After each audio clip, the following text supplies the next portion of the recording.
Colton Herta joins us now. Colton, welcome. Thank you for having me.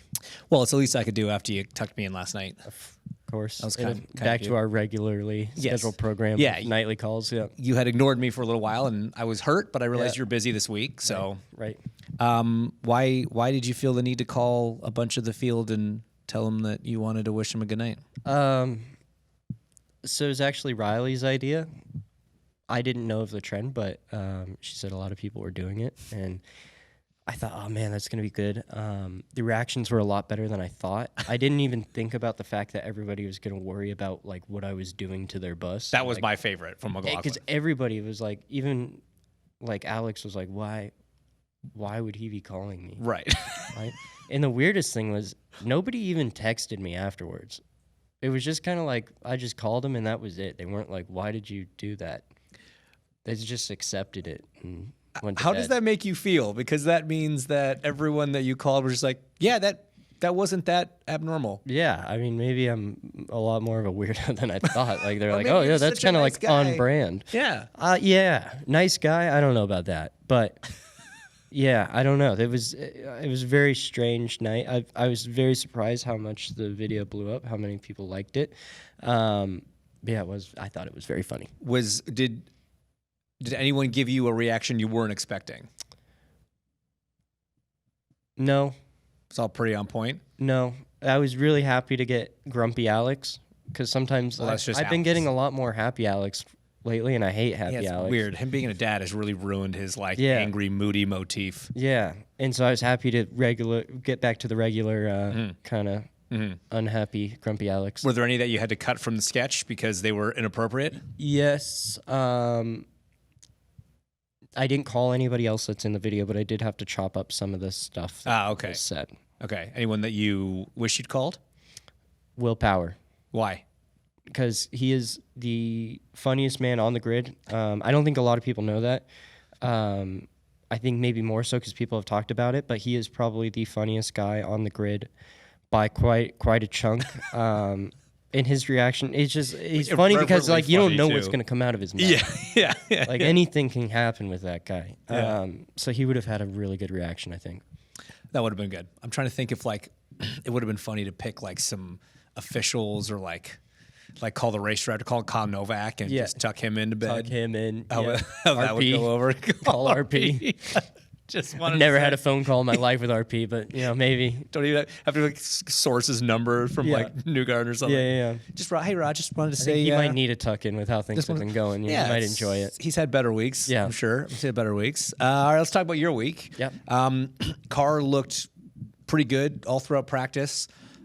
Obviously, you had your issue in qualifying. Kind of talk me through what happened on that run. Yeah, I mean, looking back at it, everything came in as expected. You know, the engineers are always looking at ride heights and looking at how much front wing we call COP, the center pressure of the car. Everything came in as normal, as expected. So the only conclusion that we can draw was probably that we were just too light on downforce. And that's typically the case when you lose it like that early on in the run. It's like you have the tire grip, but it's just too light on downforce. So it was a weird one because it was really late. Like you could see like there was a lot of yaw in the car going through the whole corner. And you could actually see the tire marks on the outside rear going through the corner. And it almost made it out. But I don't think it mattered. I think if I made it through turn one, it was going to happen somewhere later on down the road. But it just sucks because for a number of reasons. It sucks to crash in qualifying. You know your day's pretty much done, which it wasn't for us, thanks to the crew and their fast thinking. But it sucks to crash on lap one because that's the fastest you're going through the run. So the hit's a little bit bigger. But, for me to see, I've had so many people come up to me that are like, I've been a mechanic for 40 years, and I've never seen anything like that, where the guys got straight into it and rebuilt the car. I was in the wall at 12:15. The car was done at 4 p.m. Yeah. And we got back out there at like 4:45 after going through tech and all that. So I've never seen anything like that, and a lot of people have come up to me and been like, I've been here forever, and I have never seen anything like that. Well, like the direct comparison was with Armstrong, right? Right. Armstrong crashed at 8:45 a.m. Right. and I think got on track at 5:15. Yeah, after us. Yeah, like an hour after, it crashed way before. Yeah. And you guys, like, that group just managed to pull that, seemingly out of thin air. Yeah, I think, unfortunately, maybe the guys have gotten pretty good at that because we have written off a lot of cars here in the past at Andretti. You've been a part of some of those as well in the past, but I think it's it's a cool thing in IndyCar where you can't have the T car built up. You can't have a backup car built up. Right. You can have certain parts. You can have front suspension in the tub, but that's pretty much it. So the whole rear end of the car, all the sides of the car, and even a lot of the front end needs to get adjusted. So it's a cool thing that it kind of sets those guys apart, because I think a lot of people, they just look at it and they're like, oh yeah, they're mechanics. Like, you go to the Toyota dealership, those guys would take a day and a half to do what they just did. Yeah. Right? Like, and they did it in 4 hours, and it would take 18 hours for a normal mechanic to do it. So they're incredibly gifted at what they do. And it's cool. I like that they were able to show that. Not only that, but I loved the fans when they were rolling the car back in, like cheering for the guys, and they know what they just did was incredible. So it was cool to see. It's like the IndyCar version of that famous Le Mans thing where Audi just replaced the whole back end of the car in like 7 minutes or something. Yes, it's kind of like IndyCar's version of that. So you had an incident, I forget how many years ago now, where was it Carb Day you had a wreck? 2022 Carb Day. 2022 Carb Day. And then the race car that you had for the race wasn't the same. Didn't have the pace. Right. Your guys whipped together this car in 4-ish hours. You go back out there, and it wasn't let's install it, let's feel it out, let's just see you went out for a run, and you got your car in the show one and done. Yes. Not only that, but that's just the trust that me and Nathan O'Rourke, my engineer, Rob, team manager, all of us on the 26 car have in our guys, that they're going to do the right thing, and they're not only going to fix the car fast, but they're going to do it in a safe manner, and I don't have anything to worry about.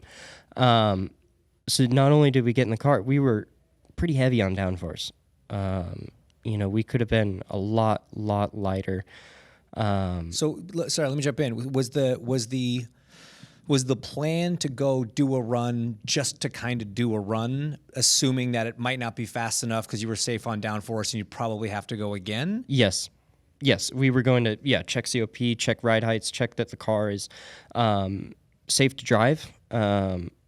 But you never get that from the backup car where it's that fast. Right. So I mean, you got into the show pretty comfortably. Exactly. With a very safe setting on a backup car. I guess to put it in perspective, like, our speedway cars take about 4 months to build up, because everything has to be perfect. Everything, all the body fit, how everything works, all the painting of the cars, and it has to be perfect, right? And then they put that car together in 4 hours, and it goes probably 1.5 mile an hour slower than what we thought we were going to qualify at with our other car on extremely heavy downforce. Like, that's crazy. We're right behind Kyle, a little bit off of Marcus, but right there ahead of Marco. So it just shows like that.